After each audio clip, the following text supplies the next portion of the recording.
Hoş geldiniz yeniden. Programımızın öğleden sonraki oturumu için farklı ülkelerden konuklarımız ve Türkiye'den gerçekten Türkiye Eşitlik ve İnsan Hakları Kurumu'nun daha en başından bu yana bütün tarihçesinden 2 kişi var. Hoş geldiniz. Hicran Hanım ve Levent Bey. Ben belki kısaca başka bir bilgi vererek açmak istiyorum bu toplantıyı. Belki Büşra hazırsa bana haber verebilir ama değilse belki küçücük bir şöyle bilgi vereyim.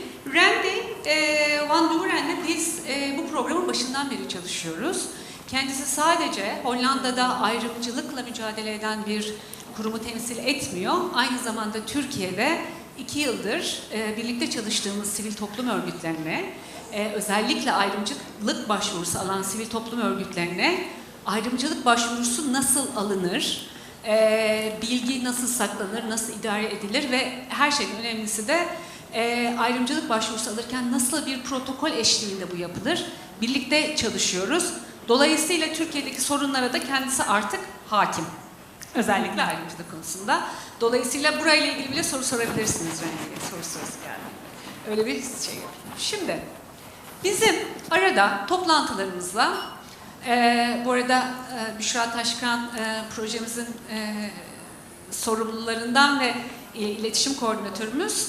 Böyle onun küçük küçük soruları olur ve videoları olur. Aslında biz buna küçük araştırmalar diyoruz. Ayrımcılığı nasıl ele alırız? Ayrımcılık sizce nedir? Ya da ayrımcılıkla nasıl mücadele edersiniz diye.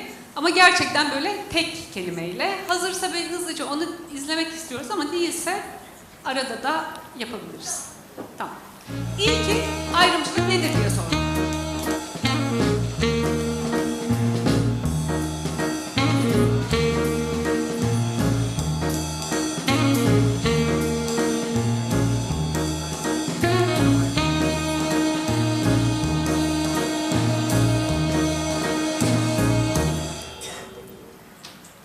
Daha sonra ayrımcılıkla nasıl mücadele edersiniz dedik.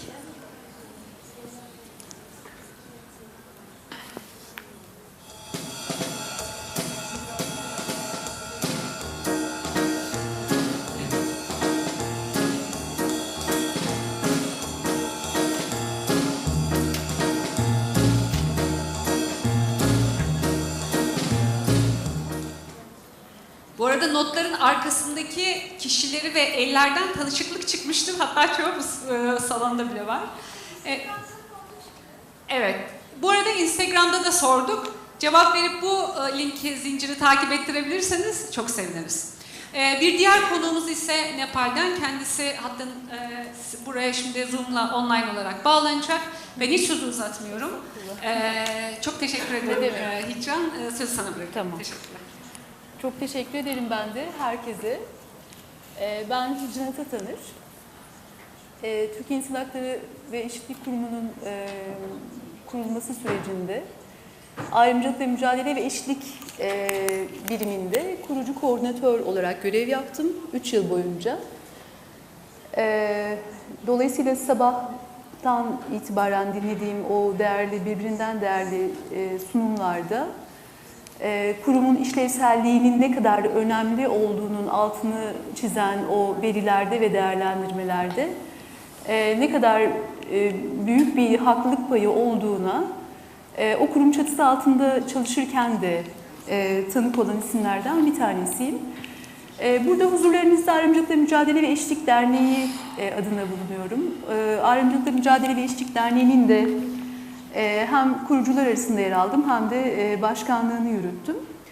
Burada olduğum için çok mutluyum. Bu değerli davet için herkese, emeği geçen herkese çok çok teşekkür ediyorum. Bu panel gerçekten önemli. Başlığımız Ulusal Kurumların Ayrımcılıkla Mücadeledeki Rolü ve şu sorulara cevap arayacağız. Ayrımcılığı nasıl izleriz? Potansiyel ihtiyaçlar nelerdir? Zorluklar ve fırsatlar nelerdir? Gerçekten bu soruların hepsi birbirinden önemli ve bir ülkede insan hakları ihlallerinin yaşanmaması, ayrımcılıkla mücadelede samimi politikaların hayata geçebilmesi açısından aslında derinlemesine ve barındırdığı o çok katmanlı boyutlar çerçevesinde bakmayı çok önemsiyorum. Birbirinden değerli isimlerle bu sorulara cevap aramaya çalışacağız. Nepal'den katılacak olan Murari, Prasad, Khare, Sayın Randy van Duren, Hollanda Anti-Ayrımcılık Ofisleri Limburg danışmanı olarak çalışan ve çok değerli Levent Korkut hocamız bizlerle birlikte olacak. Nepal'den katılacak olan Sayın Murari, Prasad, Khare bize Zoom bağlantısıyla bağlantı kurarak konuşmalarını gerçekleştirecekler. Bu bağlantının zamanlaması konusunda eğer hazırsak kendileriyle başlayabiliriz. Ben 20'şer dakika olarak düşünüyorum zaman planlamasını. Bütün konuşmalar bittikten sonra da soru cevap şeklinde tartışmamızı derinleştirelim istiyorum. Buyurun Sayın Murari. Söz sizde.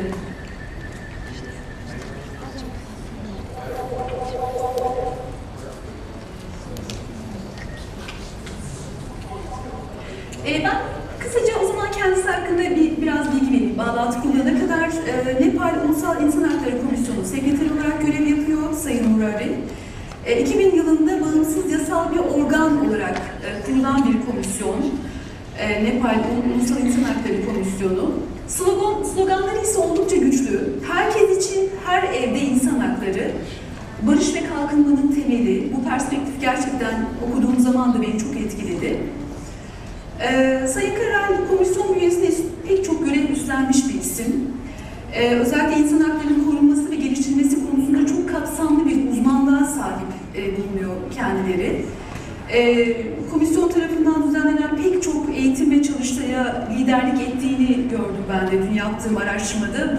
Bu eğitim ve araştırma faaliyetlerinin sayısı yüzlerle ifade ediliyor. Ayrıca bildiğiniz gibi Nepal'de uzun süren bir iç savaş ortamı vardı. 2006 yılında da kapsamlı bir barış anlaşması imzalanarak barış sağlandı. O anlamda da Nepal gerçekten çok özel bir ülke örneği. Ve Sayın Murari de kapsamlı barış anlaşması çalışmalarında çok kritik katkılar sağlamış çok değerli bir isim. Ve halen kendisi komisyon adına insan hakları ihlallerini izleme ve araştırma süreçlerinde yer alıyor. Ben de kendisini dinlemek için çok heyecanlanıyorum. Sözü kendilerine bırakıyorum. Buyurun lütfen.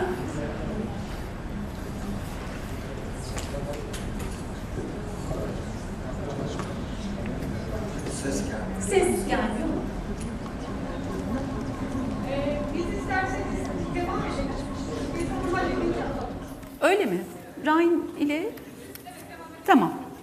Peki, bir bağlantı ile ilgili sorun aşılır aşılmaz kendilerine bağlanacağız.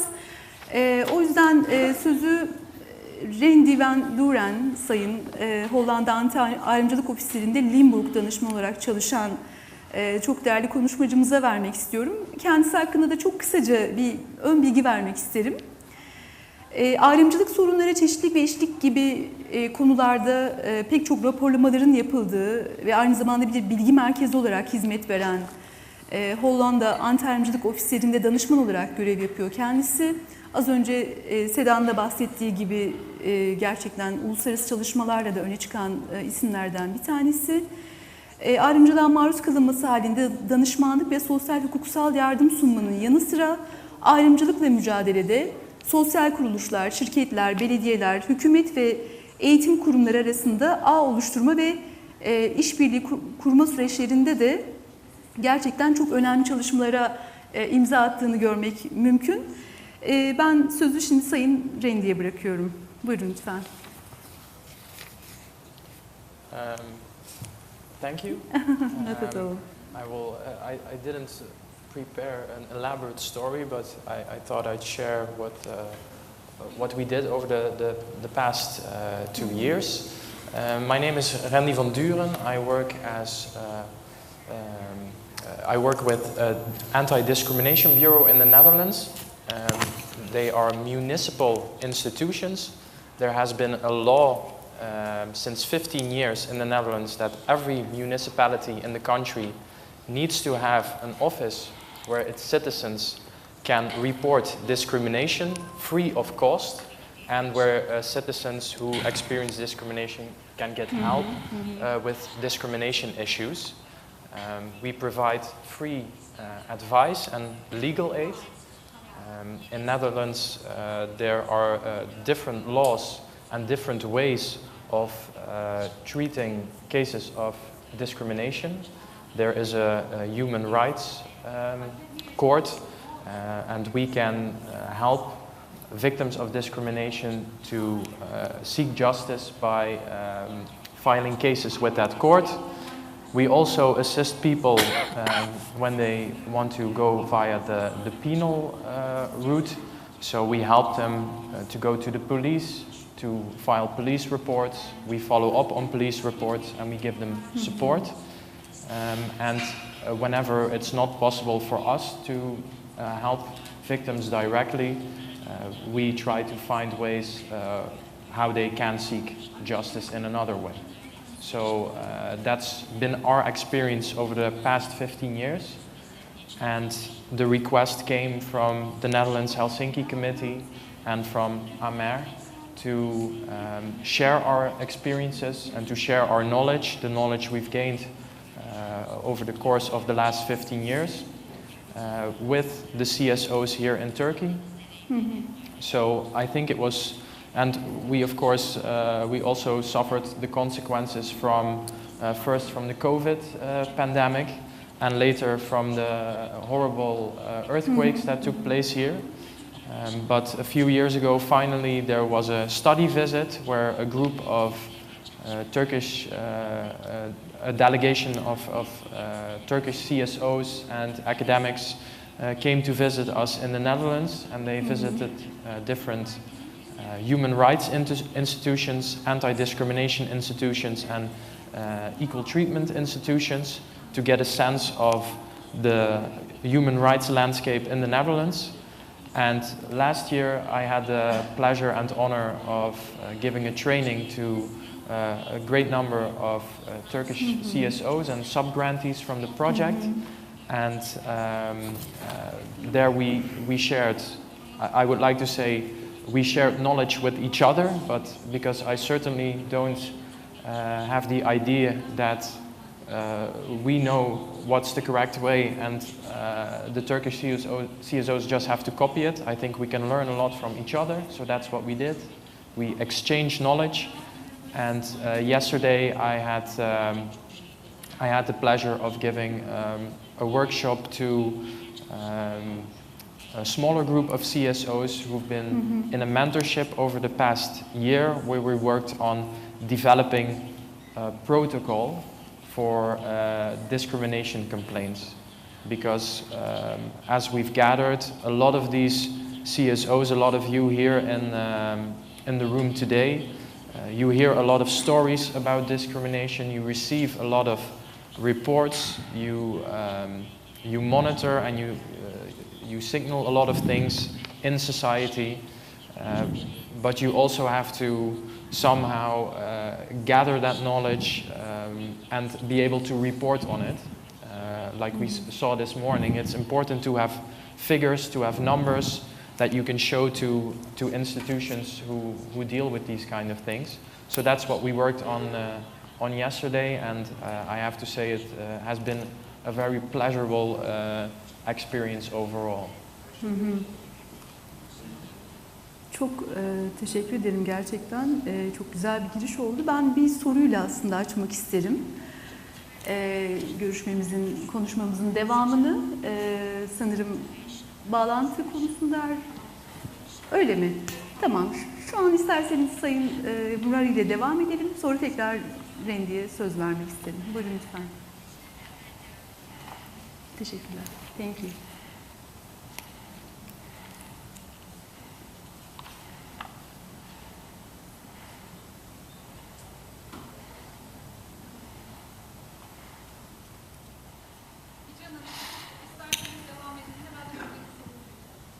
Öyle mi? Tamam. Sanırım sorun birazcık daha sürecek gibi görünüyor. Randy, ben bu arada şöyle bir soru yöneltmek isterim. Ayrımcılığın bu aslında kesişimsel doğasını hepimiz ülkelerimizde farklı boyutlarda gözlemliyoruz. Ve bu tabii ki hükümetlerin izlediği politikalarla çok yakından da alakalı. Yani ayrımcılığın kesişimsel doğasına karşı bir takım önleyici tedbirler almak ya da daha da aslında kemikleşmesine seyirci kalmak noktasında. Bu noktada Hollanda ile Türkiye arasında bir karşılaştırma yaparsak, öne çıkan belki hani ayrımcılığın bu kesişimsel doğası noktasında farklar, benzerlikler neler olabilir? Ulusal kurumların bu noktada yarattığı farkları hangi kriterler çerçevesinde değerlendirmek yol gösterici olabilir? Bu konudaki düşünceleri gerçekten merak ediyorum. Well, first of all, I think discrimination is a universal experience. It happens everywhere. It happens in all cultures. It happens in all political climates. I definitely think that certain political climates give more room for discrimination than others. There are a few other Dutch people in the room here today, and I think I can safely say that certainly over the last few years, the political landscape in the Netherlands has also changed severely, and I believe there is more room for racism and discrimination now than there maybe was 10 years ago. I think it's more socially accepted to express certain discriminatory views.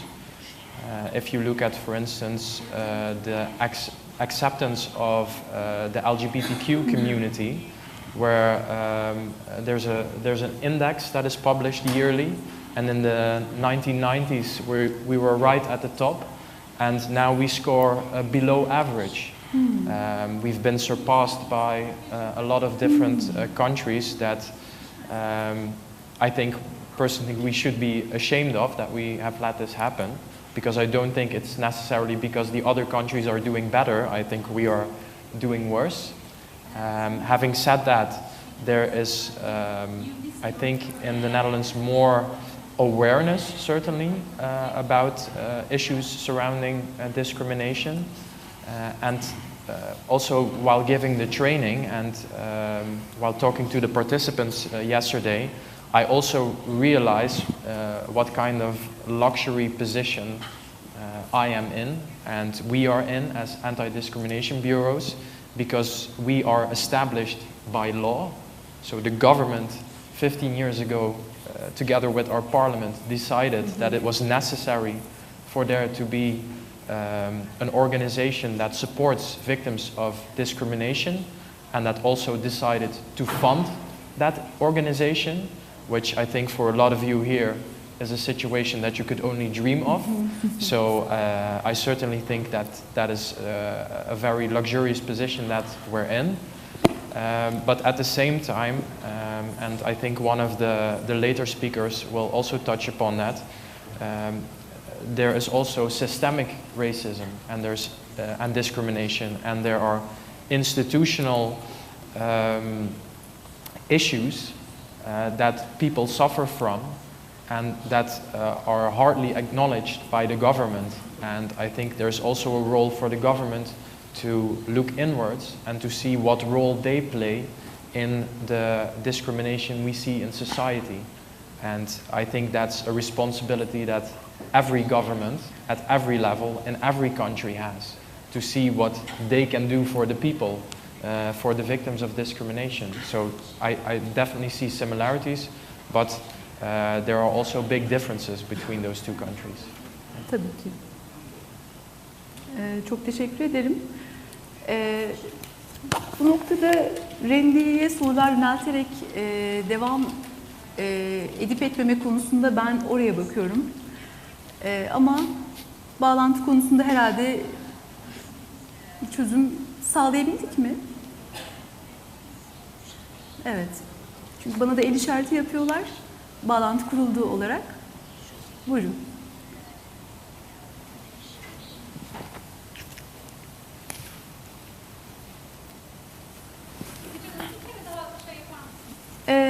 Sayın Murari Khare, merhaba, hello. Do you hear me?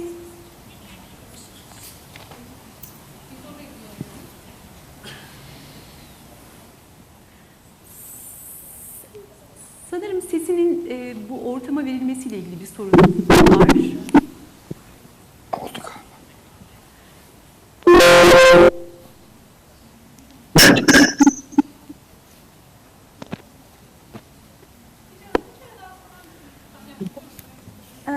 Hello. Mr. Murari. Yes. Okay, thank you. Kendisinden az önce bahsetmiştim. Şimdi sözü kendilerine bırakıyorum. Sanırım tercüme noktasında da evet, devrede olacak simultane tercüme arkadaşımız. Buyurun Sayın Murari. Yeah. Shall I start? We are listening to you, Mr. Murari. Yes, I'm showing you. So, shall I start now? Yeah. Yes. So, national human rights institutions has a great role for combating discriminations. First of all, the NHRI has the mandate of receiving complaints, and then inquire upon the complaints. As the NHRC Nepal has a broad mandate of receiving complaints and then inquire upon the complaints and then recommend to the governments. So second one is the National Human Rights Commission has the mandate to monitor the human rights situations, including the discrimination situations based on the gender, caste, and etc. And third one is the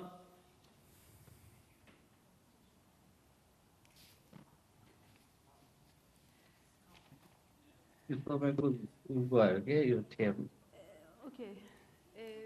Third one, yes, the third one is the mandate of reviewing legislations, because whether the national domestic laws are in compliance with the international instrument or not, NHRC has a mandate of it. Are you hearing me? Yes. And the next one is the international compliance of human rights, that the NHRI has to be engaged with the human rights mechanism, UN human rights mechanism. In that relations, NHRC Nepal has received many complaints upon of discriminations regarding gender-based, caste-based, and other related issues.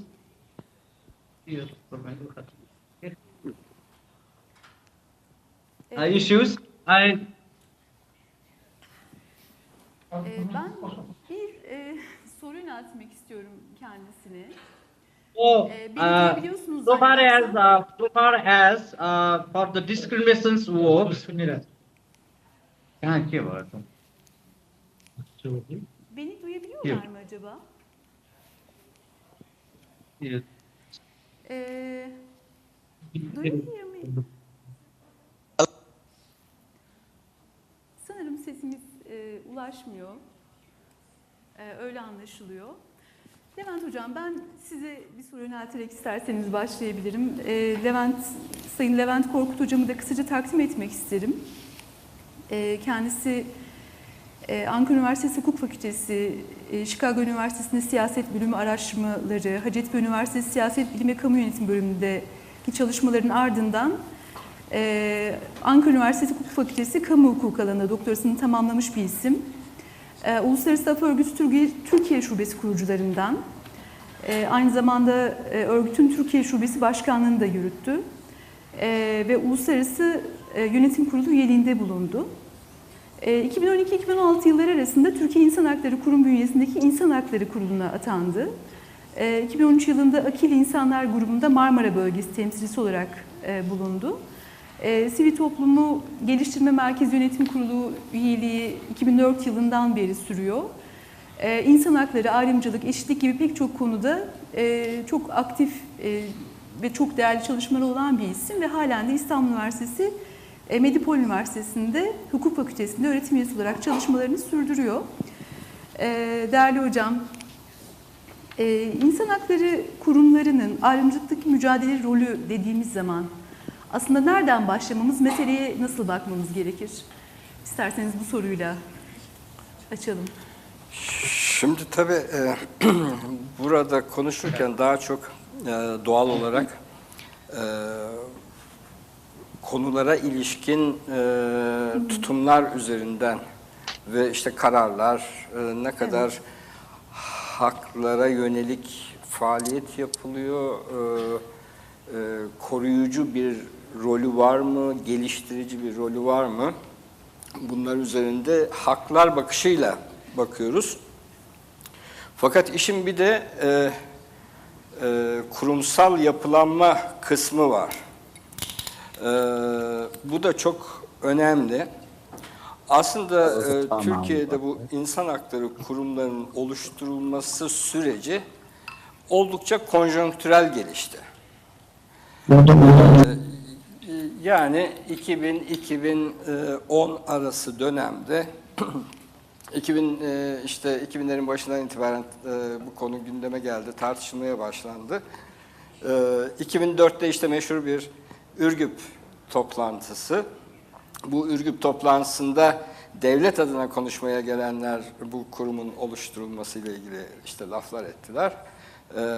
Ve hatta işte İnsan Hakları Ortak Platformu onun üzerine kuruldu. Biz bir şekilde müdahil olmaya başladık. Hani bu kurumun oluşturulması sürecine. Yine gayet konjonktürel olarak kurumun oluşturulmasıyla ilgili mevzuat çalışmalarına katıldık. Ve şahsi olarak da orada hani şey yaptım ben, doğrudan katıldım. Ve bugün yani bu kurumun yasasında böyle tek tük gördüğünüz maddeler aslında o çalışmalardan gelen maddelerdir. Yani son derece sulandırılmış vaziyetiyle karşı karşıyayız. Çünkü bu kurumdan önce oluşturulan İnsan Hakları Kurumu'nun da kanunu yapılırken o taslağın hepsinden yararlanılmadı. O zaman zaten bir sulandırılmıştı. Daha sonra iyice sulandırıldı diyeyim yeni kurum oluşturulduğunda. Şimdi Türkiye'nin çok ciddi bir sorunu var. Yani bu kurumun oluşması o konjonktürel dönemden geldi fakat sonra her şey eski ayarına döndüğü için bu kurumu ne yapalım diye düşünüldü herhalde.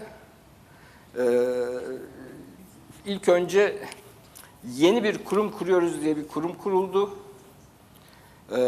Fakat özellikle 2016 döneminden sonra nasıl bu kurum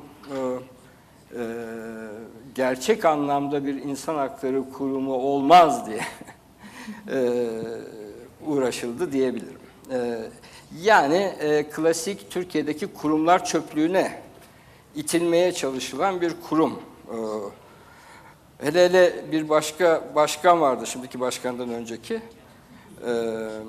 O dönemde tamamen etkisizleştirilmiş haldeydi. Ve bu devam ediyor. Şimdi burada tabii çok önemli bir husus, işte bu konjonktürel dönemde oluşmanın ötesinde Türkiye'nin bu kurumsal altyapısının problemli oluşu. Aslında hemen geçen haftaydı değil mi? Daron Acemoğlu'nun Nobel alışı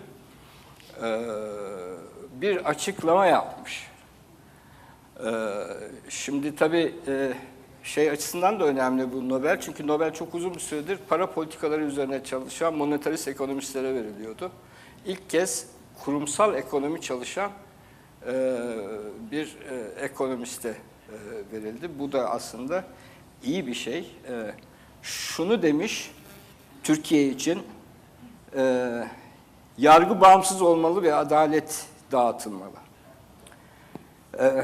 Gelirler arası uçurumun en aza düşürecek sosyal adalet politikaları izlenmeli. okullarda evrensel değişimi yakalayan bir eğitim verilmeli. Yolsuzluk, rüşvet engellenmeli. Basının, sendikaların ve sivil toplum örgütlerinin örgütlenme özgürlüğü genişletilmeli. Kanun önünde zengin, fakir ayrımı olmaksızın herkes eşit muameleye tabi tutulmalı. Demokrasi, devletle toplum arasındaki dengeyle oluşur. Güçlü bir sivil denetim sistemi sağlanmalı. Toplumun siyasete karışması kurumsallaştırılmalı.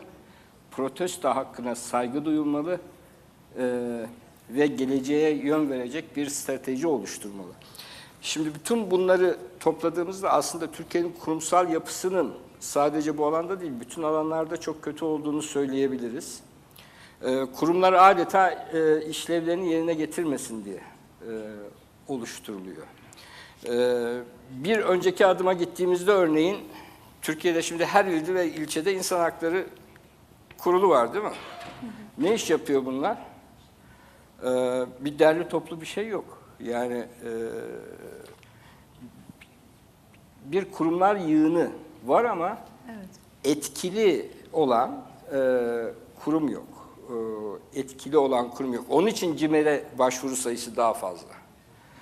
Çünkü CİMER'e başvuran insan diyor ki ya burada iktidar burada, ben buna başvurayım, belki sonuç alırım diye düşünüyor. Kurumu önemsemiyor. Yani güce yöneliyor. Yani sistem çalışmadığı için güce yöneliyor.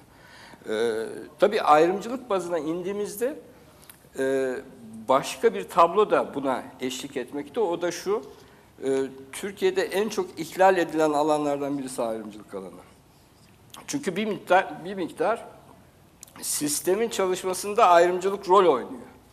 Yani bizdeki ayrımcılık aynı zamanda sistemin siyasi, iktisadi temellerini de oluşturan bir ayrımcılık. Siyasi partiler aslında ayrımcı olarak oy kazanıyorlar. Yani o ayrımcılık nasıl gözüküyor orada? İşte siyasi kayırmacılık bunun en güzel yansıyış biçimi. Belki de hani Avrupa'daki mevcut sistemlerle Türkiye arasındaki en büyük farklılıklardan birisi de burada ayrımcılık konusunda. Sistemin çalışması ayrımcılık üzerinden şekilleniyor. Ve burada ortak vatandaşların kaygılarını gözeten bir genele yayılmış eşitlik politikası izlenmiyor. Yani bu Türkiye'nin çok aslında kronik bir sorunu. Ayrımcılık aslında genel olarak dünyada baktığımızda belki geleceğe yönelik en önemli hak ve özgürlük alanındaki sorunlardan biridir. Çünkü işkenceydi, kötü muameleydi filan, yani iradeli bir yapıda önlenebilir. Fakat ayrımcılık aynı zamanda kültürel boyutları olan bir alan.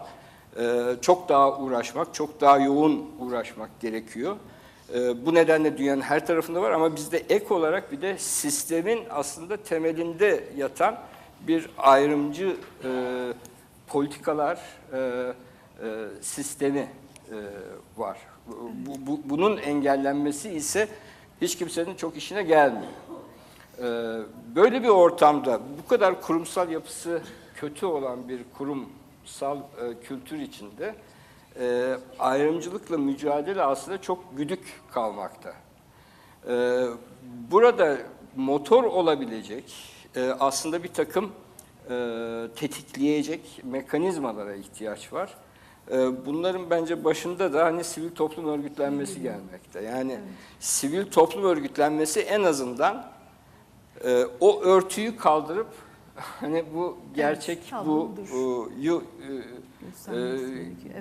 gösterebilir ve zaten çok parlak olmayan o kurumsal yapıları eleştirerek en azından bir bilgi birikimini sağlayabilir. Çünkü gelecekte de fırsatlar çıkabilir ve bu kurumları düzeltme şansı yakalanabilir. O zaman işte bir tarih bilgisine de ihtiyaç olacak. Yani neredeydik, ne oldu, nereye geldik? Ana sorun alanlarımız neler? Bunlarla ilgili ne tür iyileştirmeler yapabiliriz bile düşünmek için bu sivil toplumun hem hafızayı tutması hem işte o örtüyü kaldırarak şeyi göstermesi, performansı göstermesi. Çok kıymetli. Performansı olmayan bir kurumsal yapı var Türkiye'de. Yani performanssız. Aslında bu performanssızlık her yere yayılmış durumda. Yani Türkiye'nin bütün alanlarında bu var. Ama burada da aynı şekilde var. Evet. Performanssızlığı yenmek ve bunu tabii bu teknik bir şey değil bu performanssızlık. Ya bunun siyasi, sosyolojik, kültürel temelleri var. Bunları işte ortaya çıkarmak zannediyorum sivil toplum açısından en önemli görev. Kesinlikle. Ben de sizi dinlerken de notlar aldım hocam. Bir taraftan da aslında kültürel olarak ortaya çıkan tablolardan bir tanesi de Necat Taşlan'ın paylaştığı verilerde de gördüğümüz gibi aslında ayrımcılığın içselleştirilmesi sürecinin ne kadar yoğunlaştığı. Yani zaten başıma bir ayrımcılık gelse de ben başvuruda bulunmuyorum. Başvursam da sonuç alacağıma dair inancım zayıflamış ve karşımızda aslında örtüyü kaldırdığımız zaman değerli hocam dediğiniz gibi kültürel olarak içselleştirilmiş ayrımcılık gerçekten uzun vadede ciddi bir tehlike olarak sanki görünüyor. Bir de Çiğdem hocamın yapmış olduğu sunumda da görmüş olduğumuz gibi kurumun izlediği politikalar bağlamında ayrımcılık temelleri arasında ayrım yaparak ayrımcılıkla mücadele etmek gibi başlangıç noktasına itibaren taraflı bir politika izliyor olması. Yani her ayrımcılık temeli noktasında dengeli, tarafsız, bağımsız bir mücadele politikası mı? Çünkü kanun, 6701 sayılı kanun aslında bu noktada kuruma, orada sıralı sayılmış olsa da bütün temeller bağlamında ayrımcılık yasağının ihlaliyle mücadele görevi yüklüyor. Bu noktada hocam biraz daha açmak adına ayrımcılığın içselleştiriliyor olması toplum tarafından ayrımcılıkla mücadelede yani sosyolojik boyutuyla birlikte aslında ne ifade ediyor? Bir de kurumun ayrımcılık temelleri arasında ayrım yaparak izlediği bir politikanın toplumdaki yansımaları noktasında meseleyi nasıl okumamız gerekir? Bu şekilde bir soru sormak istiyorum. Yani tabii toplumsal, sosyolojik, kültürel faktörler var fakat siyasi faktör de burada önemli. Yani siyasi faktör bunları ya koruyor ya da daha da şiddetlendiriyor. Yani bunları yok edici ya da ortadan kaldırıcı tutum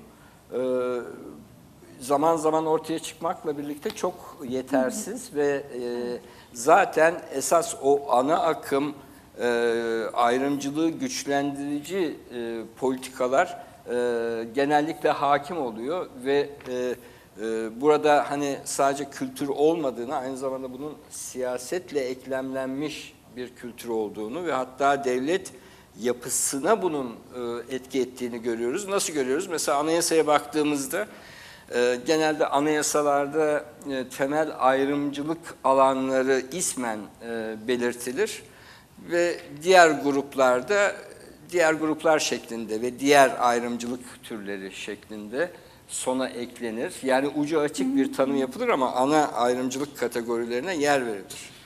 Mesela biz de bakıyoruz, burada eksiklikler var. Aslında 2010 anayasa değişikliğinde bu konuyu gündeme getirdik. Olumlu bir de hava da var yani hani yapalım diyenler de var. Mesela etnik köken, dil ayrımcılığı, işte cinsel yönelim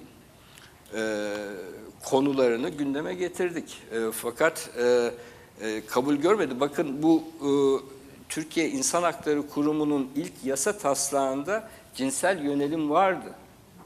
Evet. Yani biz o dönem bakanı da ikna etmiştik. Sonra bir şekilde kalktı o. Yani bir yerlerde kaldırıldı. Yani böyle bir hani durumla karşı karşıyayız. Aslında olması gereken bir şeyden bahsediyoruz. Yani günümüz demokratik devletlerinde bu ayrımcılık türleri ana ayrımcılık türleri olarak görülmekte ve düzenlemelere eklenmesi birçok yerde var. Bizde ise anayasada yok. Yani anayasaya dahil edilmiyor. Daha sonra işte bunu niye kaldırdıklarını sorduğumuzda hani işte ırk ayrımcılığı var diyorlar. Yani ırk ayrımcılığıyla etnik köken ayrımcılığı aynı şey değil. İşte cinsiyet ayrımcılığı var diyorlar. Onlar yani bu literatürü zaten ayrımcılık hukukunun literatürünü okusanız bunların aynı şeyler olmadığını görürsünüz. Bu nedenle yani konunun özünde aslında nasıl bir kamu düzeni, nasıl bir toplum-devlet ilişkileri sistemi öngörülüyor, onu görüyoruz. Ama bütün bunlara rağmen başarıların elde edildiği dönemler oluyor. Yani bunları iyi değerlendirip o dönemlerde müdahil olabilmek gerekir. 2000'li yıllarda daha hazırsızlıktık. Şimdi ama o zaman mesela Eşit Hakları Derneği gibi dernek yoktu. Evet. Bu konuda bizim de bilgi birikimimiz oluşuyordu. Yani sivil toplumun da bilgi birikimi zayıftı. Bunu ne kadar güçlendirirsek geleceğe yönelik müdahale şansımız o kadar fazlalaşacak. Tabii. Ben şimdi sözü Nepal'e vermek istiyorum. Sayın Murari bizi zannedersem işitiyorlar. Şöyle bir soru yöneltmek istiyorum. Yes, Nepal I'm gerçekten çok özel bir ülke örneği. Bu konferans kapsamında sizi dinliyor olmak da gerçekten büyük bir şans. Nepal'de uzun yıllar süren bu iç savaş ortamı ve akabinde imzalanan o kapsamlı barış antlaşması sürecinde çok kritik katkılarda bulunduğunuzu da biliyoruz Sayın Murari. Bu noktada Ulusal İnsan Hakları Komisyonu'nun barışın sağlanmasında, bunun kalıcı kılınmasında Nepal'de nasıl bir politika izlediğini, bu süreçte elde ettiğiniz deneyimleri, çıkardığınız sonuçları merak ediyorum. Sizi dinliyoruz, buyurun.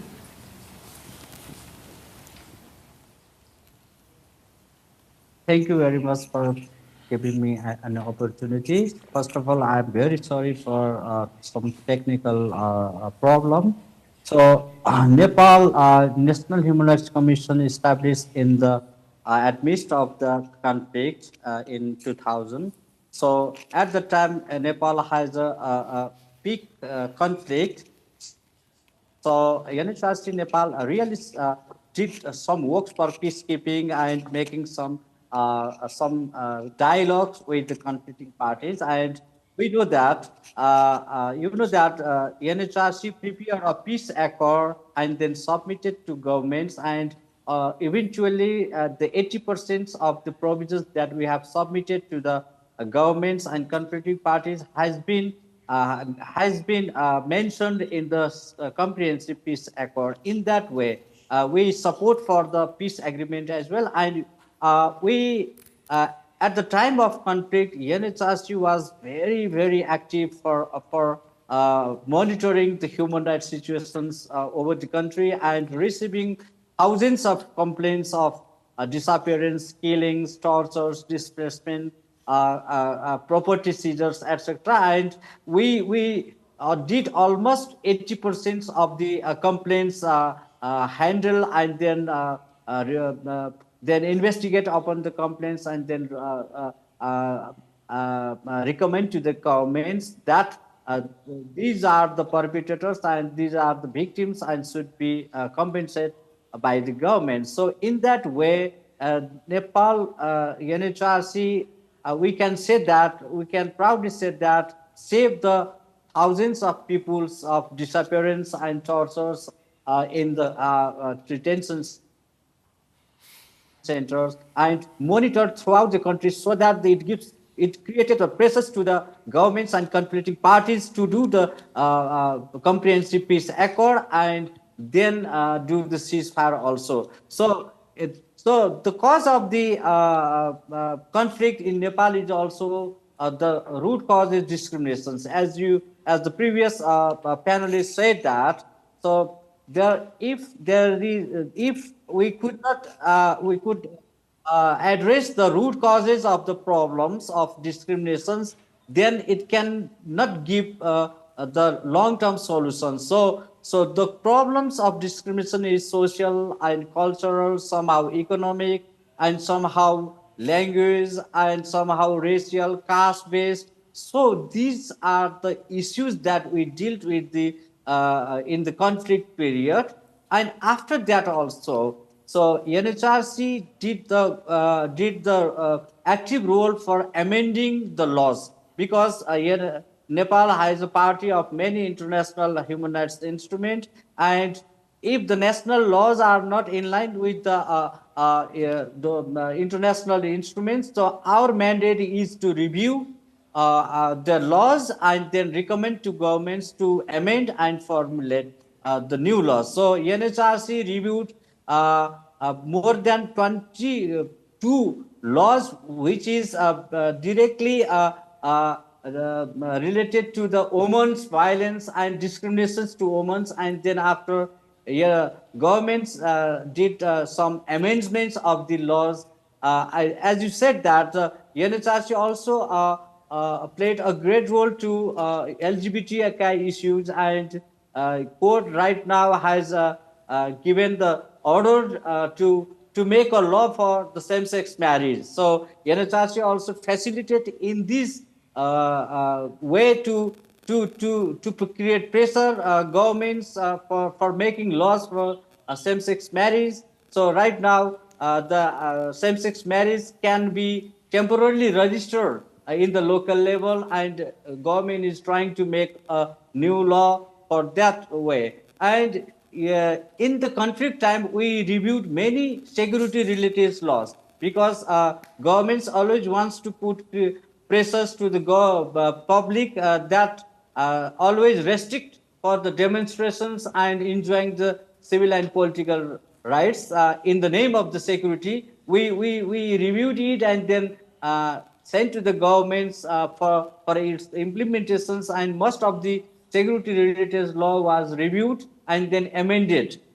So right now we are also reviewing the policies of the governments. So right now Nepal has three types of governments, whether they have made many policies in relations to human rights protections, whether these laws are in line with the international human rights instrument or not. We reviewed we reviewed it and have recommended to governments, and we are continually doing it. So besides that, we have a mandate of receiving complaints of any type of discriminations in the name of sex, gender, caste, race, language, and we have entertained many complaints, individual complaints, and then inquire upon the complaints and then recommend to the governments for the compensations to the victims, and then punishment to the perpetrators as well. So NHRC has also played a crucial role in the disaster. So there may be a kind of major probability of discriminations in the disastrous time, because you know that the marginalized community and people with disabilities and remote areas people can be discriminated in the issues, and have monitored widely about that, and has given suggestions to the governments and recommend to the governments for amending their actions and making some problems for enjoyment of the human rights.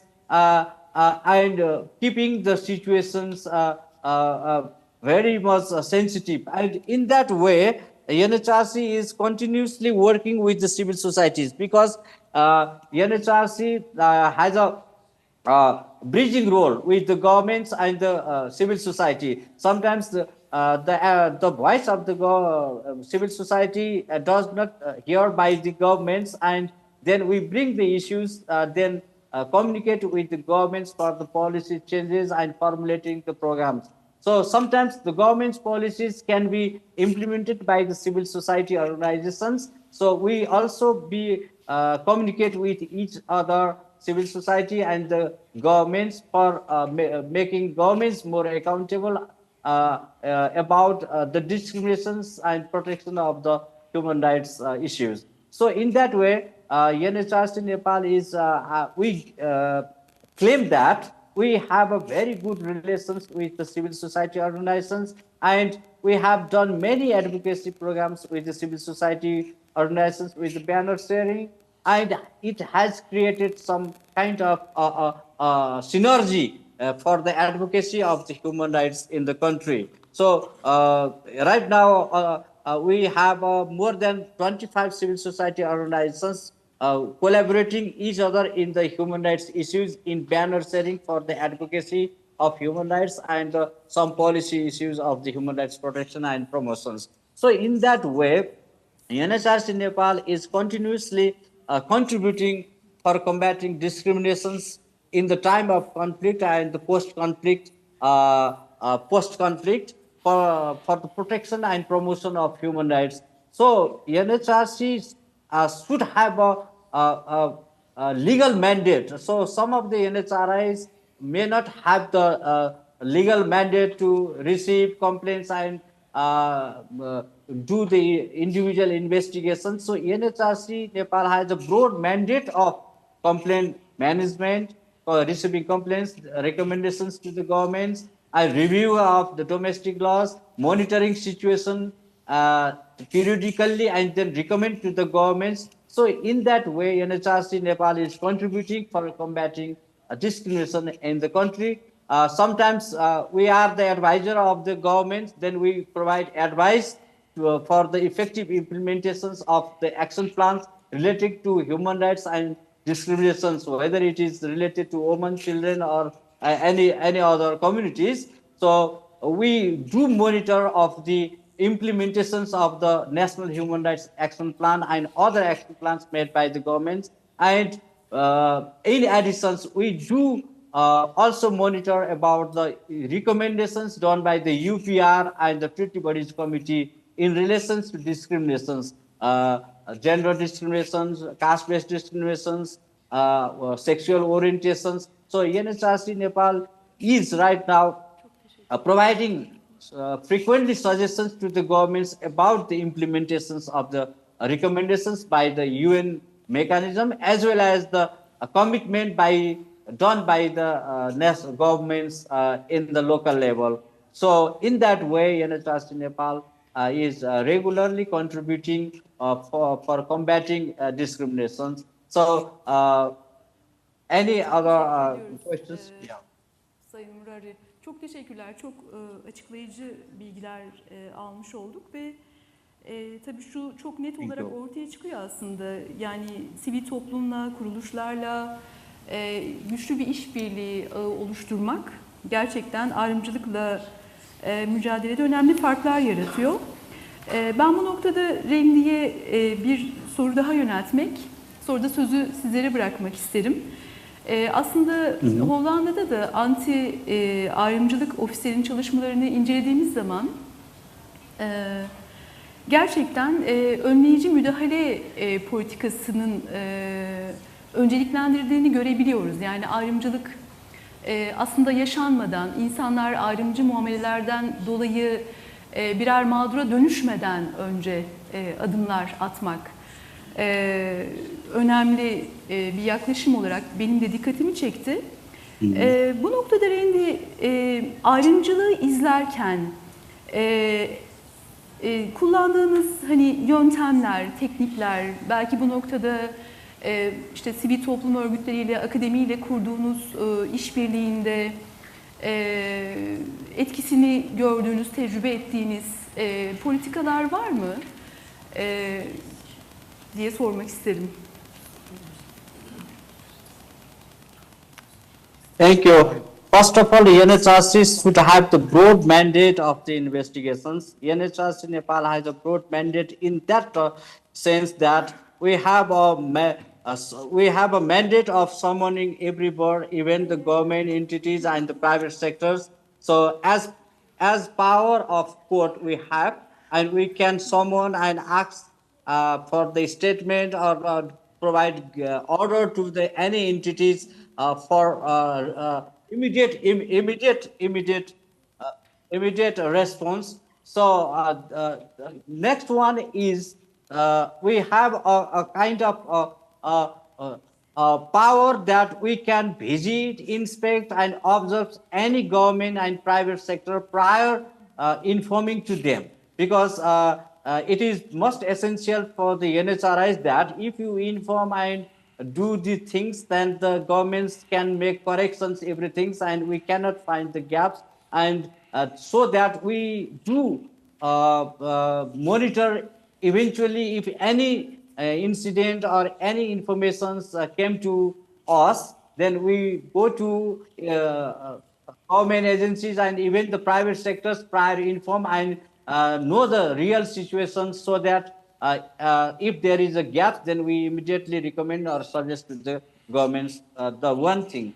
Another thing that we claim that we have a good relations and working relation with the civil society in the Asia, because the Korean human rights institutions has did survey to the NHRIs of the Asia Pacific regions. NHRC is the first for the cooperations with the civil society organizations. So NHRC door is always open for the civil society members, so that we can get the information from the civil society, then communicate to the governments for the improvement. So it is basically it is very need that every NHRI should have the collaborative or good relations with the civil societies, and civil society is the strength of the NHRIs for strengthening them also. So we have a good relationship, and besides that, we do have a partnership with the parliamentarians for the law amendments, because the parliament is the main entities for the law formulations and amendments. So we do collaborate with the parliament for the domestic laws in which is to be reviewed and amended in line with the human rights instruments, international instruments. And you also asked me that we have established relations with the judge also, court also, because the court is the one of the most important entities for the protection and promotion of human rights. Unless and until court know the international human rights standard and the national human rights commitment and the role of the governments for the human rights protection and promotions, so it cannot be protected. So we do regular collaborate with the capacity building of the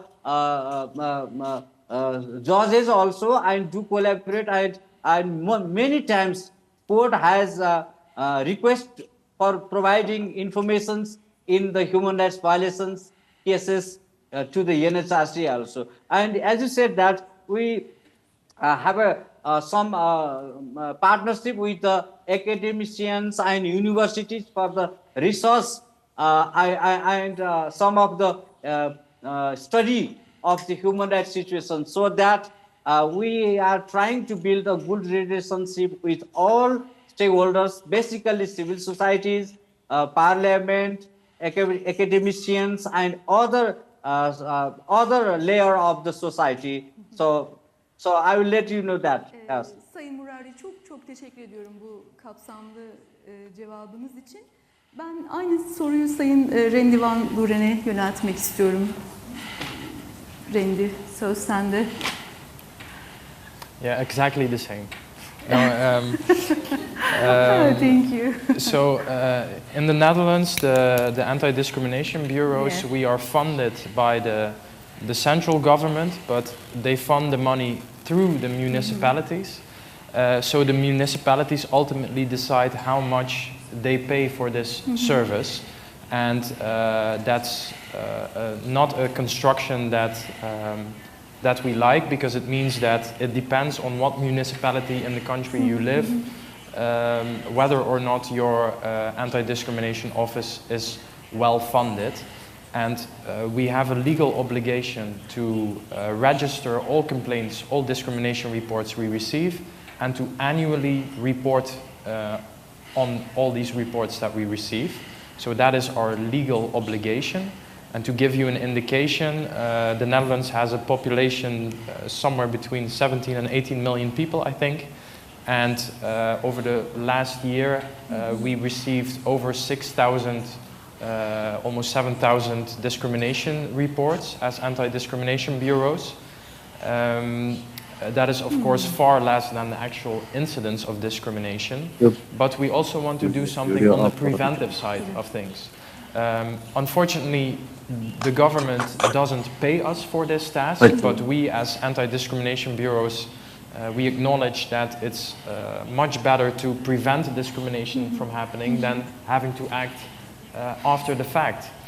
So that's why we've also pleaded to have a law change. And at this moment, there's a new law being worked on by the ministry, and it will be going to Parliament probably next year to change the way the anti-discrimination bureaus are funded, and also to include money to spend on preventive activities.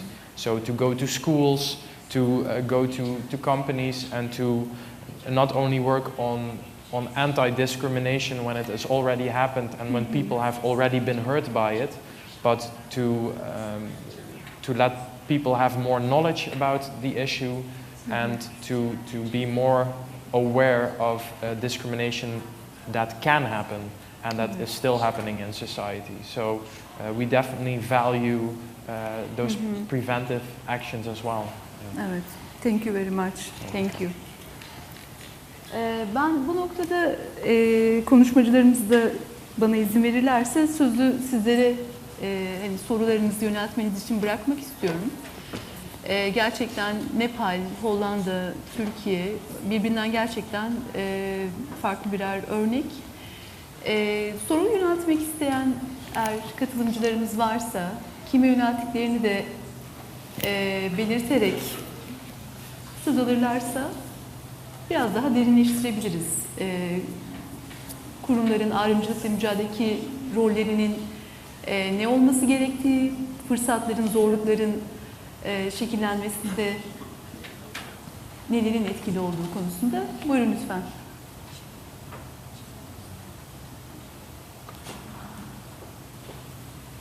Ulusal Hak İnisiyatifi Derneği. Ben Nepal'deki arkadaşımıza sormak istiyorum. İnsan Hakları Bağımsız Komisyonu'ndan bahsetmişti. Evet, ve aynı zamanda bu iç savaş sırasında da hani etkin rol aldı diye söylemişti. Bağımsız bir kurum olarak o zaman mı oldu diye, yani çok hiç bilmiyorum Nepal'i, o yüzden yani bu böyle bir insan hakları ile ilgili bağımsız bir kurum çatışma sırasında mevcut muydu? Anladığım kadarıyla bu çatışma sırasında da çok etkin olmuşlar diye anlamıştım. Bunu açabilir mi? Yani öyle bir bağımsız kurumun oluşması da tabii ki artı. Evet, bağlantımız aktif sanırım. Evet. Did you hear? Yes. Yes, at that time, when the civil war started or conflict started, NHRC has not been established. But due to the pressure of the civil society, so NHRC established in 2000, so conflict started in 1996. So at the midst of the conflict, NHRC has a broad mandate of investigations, monitoring of the human rights situations, and we are proud that even the governments and even the rebellion at that time did not restrict NHRC to monitor and to go anywhere.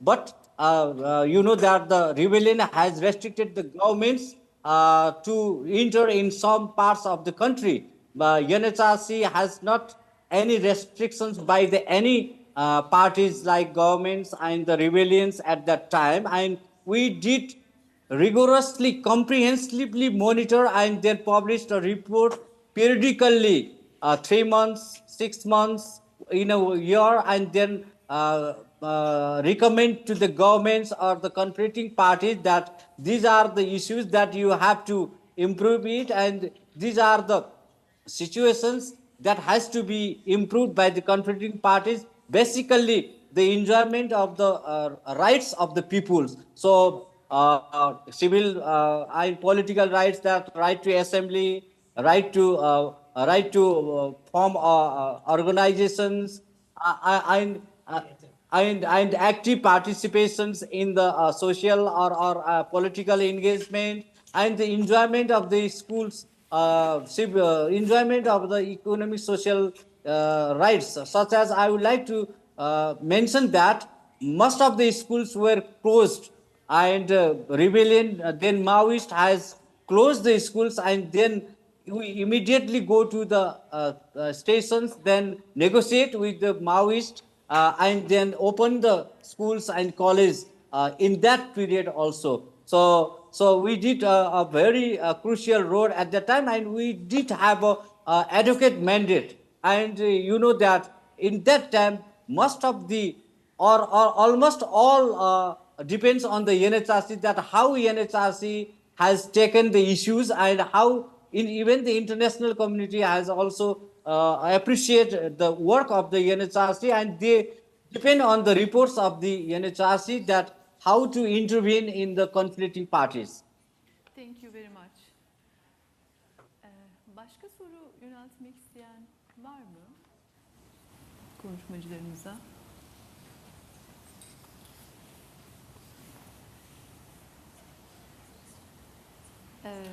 Sanırım soru yok. Ben yöneltebilir miyim? Evet, lütfen.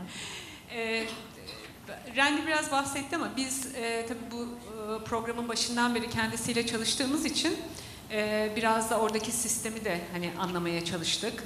Ne gibi alternatifler yaratabiliriz, ne gibi sivil toplum örgütü olarak taleplerde bulunabiliriz diye bu meseleyle ilgili. Hatta bugün rahatsızlığı nedeniyle gelemedi. Hollanda Ayrımcılık ve ırkçılık karşıtı komiserin burada olması gerekiyordu. Ve ikisini aynı panelde aslında ağırlayacaktık.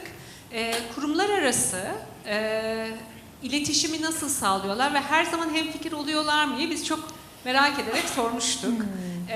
Randy'nin aslında böyle bir cevabı olmuştu buna. Aslında kurumların kendi arasında da ayrımcılığı nasıl ele aldığı ama bir ülke içerisinde bunun diyaloğunun nasıl geliştiğine dair bize örnekleri anlatmıştı. Belki ondan yeniden bunu paylaşmasını rica edebiliriz kendisi için de, bir sakıncası yoksa. Yeah, of course. So since a few years, I think it was since 2020 or 2021, I'm not exactly sure, but there was a national coordinator. It was a new function that the government came up with, a national coordinator against discrimination and racism. And it was actually a sort of an admission of the then government that the issues of discrimination and racism in society had long been overlooked and needed to have more attention. So his role is basically to act as a watchdog and to ask difficult questions that previously have not been asked before. So what he has been doing the last few years is basically meeting with a lot of civil society organizations, with a lot of grassroots organizations, talking to people within government, both at a national level and at a local level, and to uncover issues of racism and discrimination within society, and also to expose systemic issues of discrimination. And he's also funded by the national government to also give grants to academia to further investigate issues that need further investigation, but that may otherwise not be as interesting to fund. So to give an example, the last year he has funded a research into the discrimination of Roma and Sinti in the Dutch society, which is a group that has long been marginalized and who don't really have a voice that is being heard in society. So he's taken up the role to help that group within society. And he's also someone who is very critical of other institutions. He's also very critical sometimes of the work that we do, because he thinks that we should be more of an activist organization.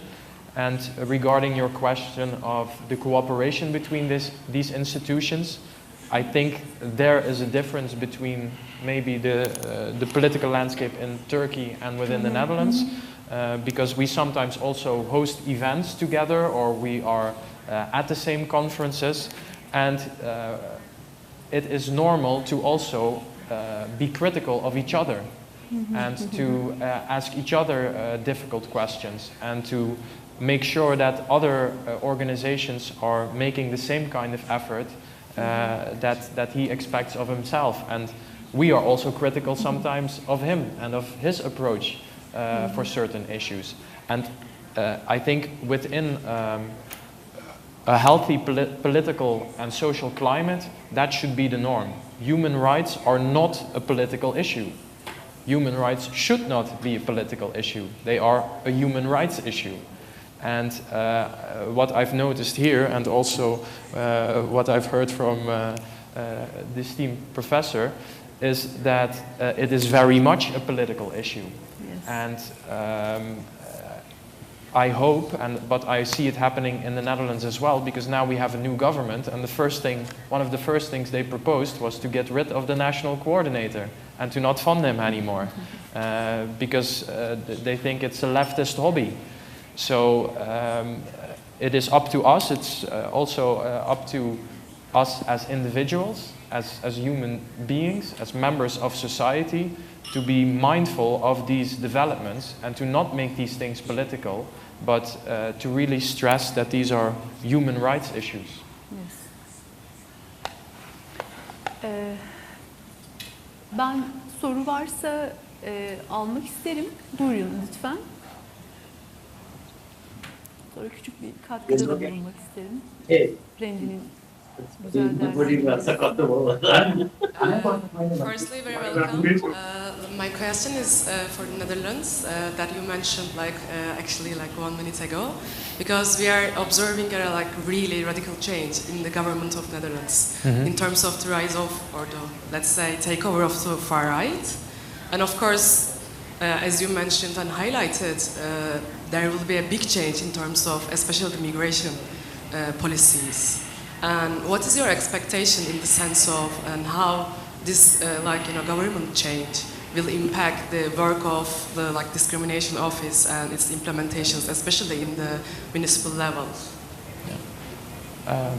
Because by the way, the reason of the question is that we are also experiencing a similar perspective in the sense of the change of migration policies in Turkey, and especially how the governmental offices are dealing with the discrimination and how their steps will take form.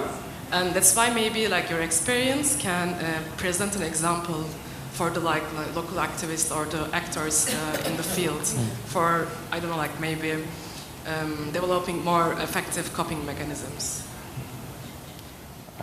Well, thank you for your question.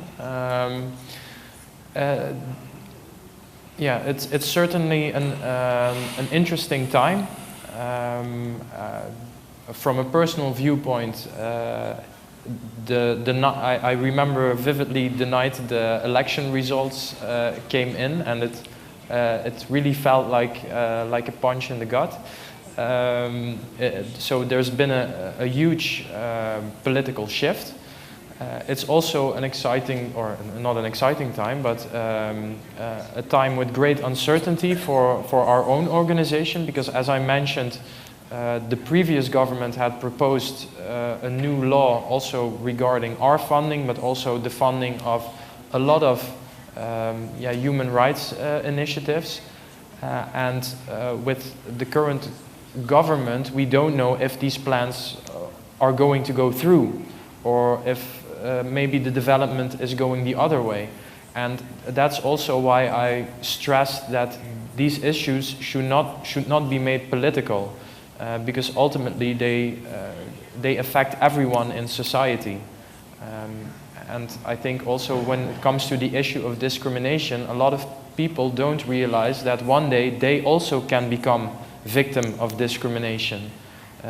Because maybe now you are healthy and able and you are young, but maybe one day you will be old and have a disability and might also need to rely on the same things that you are now taking away from other people. And so this is affecting not only the people who become victim of discrimination now, but it affects us as our society as a whole. So I wish I had a more optimistic message to share with you, but the truth is that things are very uncertain.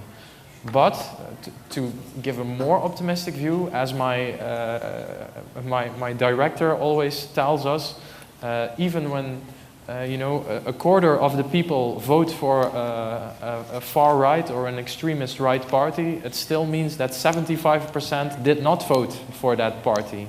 And that is also something that I think you as a civil society organization have to hold on to, and you have to find a way to mobilize the masses, because it's most likely, as international research has shown, 90% of people do not agree with discrimination. So you shouldn't let that small percentage who is fine with discrimination make it so that discrimination becomes accepted. So you also, as maybe a small minority, an activist minority, have to somehow engage the masses, and that's for us. It's also a continuous struggle, but that's really what we aim towards, to really mobilize the people who are not speaking out, but who are not necessarily for discrimination, so to speak. So I hope that answers your question a bit. Thank you very much. Başka sorusu olan var mı acaba? Soru yazmak isteyen. Orada 2 tane el var. Evet, çok aktif bir masa. Ben mikrofonu bırakıyorum burada o zaman. Buyurun. Peki. Merhabalar. Sorum Nepal'den bağlanan değerli katılımcı yönelik olacak. Şunu merak ediyorum. Nepal'da engellilere yönelik bir mevzuat var mı? Ve tabii Birleşmiş Milletler Engelli Hakları Sözleşmesi ve buna bağlı mevzuatlar, ya engellilere yönelik mevzuat varsa şayet ne şekil uygulanıyor? Mesela ihlal başvurularında nasıl bir prosedür izleniyor? Tabii kısaca bilgi verebilirseniz çok mutlu olurum. Sevgiler.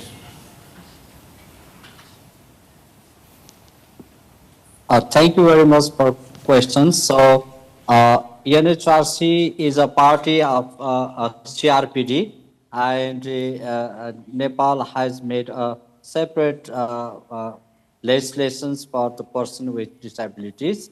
So, for working that, so UNHRC recently did the disability audit within the institutions, whether it is accessible to all people with disabilities in terms of the physical accessibility and in terms of information accessibility and other. So we did it, and we are also planning to do the disability audit to the other government agencies, because to translate the rights of the people with disabilities, the accessibility is one of the most important things, and we have a plan to do it. And the second one is recently NHRC did the one resource on accessibility of the right to justice of the people with disabilities, that if the complaints and grievances is registered within the government entities, how it is possible to provide justice to them. So what are the preconditions that government has made, and what are the priorities that has been provided by the people with disabilities for providing them justice to them immediately. So NHRC did one resource and then find some gaps on that issues, and then recommend to the governments that all three tiers of governments should make some provisions for access to justice. So this is the another. And recently we are preparing a report for the treaty body committees of CRPD, because NHRC is a party of the CRPD. Then we also follow up the recommendations of the UPR and the Treaty Bodies Committee, and the action plans and the policies and program of the people with disabilities. So we are trying our best for protecting rights of the people with disabilities in the country. So it is very difficult for us that the geographical barriers and some of the infrastructures that government has made is not accessible to the people with disabilities, and some of the mindset of the government and the general people towards the people with disability is challenging for us. However, we are trying our best for educating them for the protection and promotion of the rights of the people with disabilities, and providing remedies to them. Even the NHRC has received many complaints regarding the some discriminations of the people with disabilities. Recently, one of the civil society organization did some discriminations for providing salaries to the staff. Then the NHRC recommended it to the governments to make all sort of provisions to have a equal treatment to the all CSOs and even in the government entities. So we are trying our best in that issues also. Thank you very much, Mr. Murari. Bir soru daha vardı aynı masada. Benim sorum var. Randy'ye sormak istiyorum. Tabii. Ayrımcılık bürolarına başvuru yapılırken nasıl kategorizasyonu sağlıyorlar acaba? Örneğin kadınlar, çocuklar, engelliler şeklinde bir kategorizasyon mu var, yoksa sağlık hakkı, eğitim hakkı, barınma hakkı gibi bir başlık altında mı bunu topluyorlar? Bir de genel olarak ayrımcılık büroya yapılan başvurulardan bir oran vermek mümkün mü? Ne kadarı engellilikle ilgili ve bu engellilik alanındaki konular hangi alanlarda toparlanıyor? Teşekkür ederim. Biz teşekkür ederiz.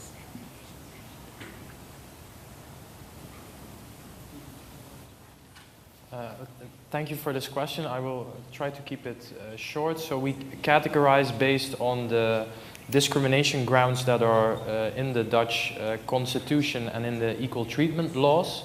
It would go too far to name them all, but I think you already mentioned a few, so you can imagine what they are. To give you the statistics of last year, so as I mentioned, we received over 6,000 discrimination reports, and 47% of those were about ethnicity. So these were complaints of people who felt discriminated against based on ethnicity. And the second largest ground was sexual orientation, which was about 30%. And we also monitor on what kind of terrains, so what areas of society most of these incidents take place.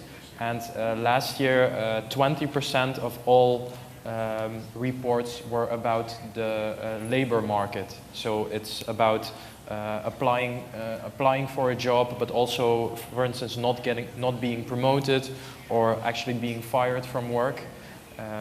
And the second area was what we call, what you would probably here call government services. So these are or public services, that's what I should call it. So that was also roughly 20%. So those are the numbers that really stick out. And ethnicity has been, as far as I know, over the course of the last 15 years, in every monitor is what we call it. So annually there's a monitor about all the discrimination reports, and ethnicity has always been the highest reported discrimination ground. Bu noktada bir şey ekleyebilir miyim? Sayın Hocam. Şimdi bizde bu kurumlarda bir de şöyle bir problem var. Şimdi biz bir insan hakları kurumunun etkililiğini nasıl ölçeriz? Aslında bütün dünyada zor bir soru bu. Yani uğraştığı iş bakımından. Dolayısıyla bu kurumda aslında amaç yönelimli ya da amaç temelli bir yaklaşıma ihtiyaç var. Dolayısıyla kurum aslında hedeflerini belirleyip ona doğru gitmek için mesafe kat etmeli ki biz de anlayalım ki ya bu kurum şuradaydı, şuraya geldi, bak bunu sağladı, hani bunu becerdi, bunu yaptığı yoluna devam ediyor falan. Şimdi bizde böyle bir şey yok. Bizde aslında benim gördüğüm özellikle 2016 sonrası dönemde kurumu yönetenler ve hani işin başında olanlar siyasi iklime bakıyorlar. Ona göre hani kızdırılmayacak konularda hani çalışalım gibi bir anlayış var. Halbuki bu amaç temelli bir yaklaşım olsa o zaman diyecek ki yani ben işte şu konuda şuraya erişmek istiyorum. Şu olmalı. Bunu da aslında Birleşmiş Milletler sisteminden gelen bir takım şeyler var bize. Şunu tavsiyeler var. Ve bu tavsiyelerin bir kısmına da devlet evet demiş. Hani tamam bu tavsiyeyi kabul ediyorum demiş. Şimdi kurumun alıp en azından o devletin evet dedikleriyle başlayıp madem çok şey değil, buradan o hedefleri koyması ve onlara erişmesi gerekiyor. Böyle bir yaklaşım tarzı yok. Bu da hani kurumun nasıl bir şey gösterdiğini, performans gösterdiğini, yani kötü bir performans gösterdiğini ortaya koyuyor. Evet. Kesinlikle. Ben de bu konuda hani küçük bir katkıda bulunmak isterim. Aslında bugün ele aldığımız konular çerçevesinde Türkiye İnsan Hakları ve Eşitlik Kurumu'nun varlığını, bu noktadaki işlevselliğini değerli hocamın aslında işaret ettiği husus o kadar önemli ki çok önemsemiştim kuruma başlarken. Çünkü esasen kamu yönetimi yapısı içerisinde diğer kurumların eğitim, sağlık, barınma, farklı alanlarda aslında yürüttükleri hizmetlerde insan hakları ve eşitlik standartlarını yakalaması, bu konuda Türkiye İnsan Hakları ve Eşitlik Kurumu'nun aslında kamu yönetimi yapısı içerisinde diğer kurumlara da aslında rehberlik etmesi, mevzuat çalışmalarıyla bu düzenlemeye ayrımcılığa neden oluyor. Doğrudan ya da dolaylı noktasında bir fark yaratacağı düşüncesi bende güçlüydü, inancı da güçlüydü. Tabii şunu da yani orada beraber çalıştığım uzman arkadaşlarımın hakkını vermek adına da kayıtlara da geçmesi açısından paylaşmak isterim. Yani Türkiye'de yaşanan ayrımcılık vakalarını raporlamıyor mu arkadaşlarım? Tabii ki. Şu konularda resen inceleme yapılması gerekiyor şeklinde bilgi notları hazırlanıp her hafta verilmiyor mu? Elbette. Ama değerli hocamın da işaret ettiği gibi yani burada amaç gerçekten ayrımcılıkla mücadele etmek ya da siyasi iklime göre belirli temelleri önceliklendirmek, diğer ayrımcılık temelleri noktasında yaşanan sorunları da görmezden gelmek ya da kamuoyunun onu unutmasını beklemek noktasında şekillendiğinde aslında eşitlik politikaları açısından hepimiz zaman ve kaynak kaybetmiş oluyoruz. Şu an Sosyal Güvenlik Kurumu'nda görev yapan birisiyim. eşitlik politikalarından taviz verildiği zaman nelere mal olduğunu belki işte hepimiz takip ediyoruz Türkiye'de. Emeklilik yaşında, emeklilik ve genel sağlık sigortası uygulamalar açısından insanlar aynı işte primi ödeseler de, aynı yıllar, uzun yıllar çalışsalar da farklı koşullara, farklı aylıklara, farklı uygulamalara tabi olabiliyorlar. Ve bunun da gerçekten telafi edilmesi çok güç sonuçları oluyor. Bu noktada ben de ulusal insan hakları kurumlarının varlığının tutarlı ve bütüncül bir yaklaşıma sahip olmasının aslında bütüncül olarak bakacak olursak bütün bir kamu yönetimi yapısının sağlıklı işlemesi açısından da çok hayati olduğunu düşünüyorum. Ve bu bağlamda sosyal güvenlik açısından da aslında tanık oluyorum diye ekleme yapmak istedim. Ben çok teşekkür ediyorum. Çok benim için de, umarım katılımcılarımız için de çok değerli bilgilerin, deneyimlerin konuşulduğu bir oturum oldu. Sanırım başka soru yoktu. Burada kapatalım dilerseniz. Hepinize çok teşekkürler sabırla dinlediğiniz için.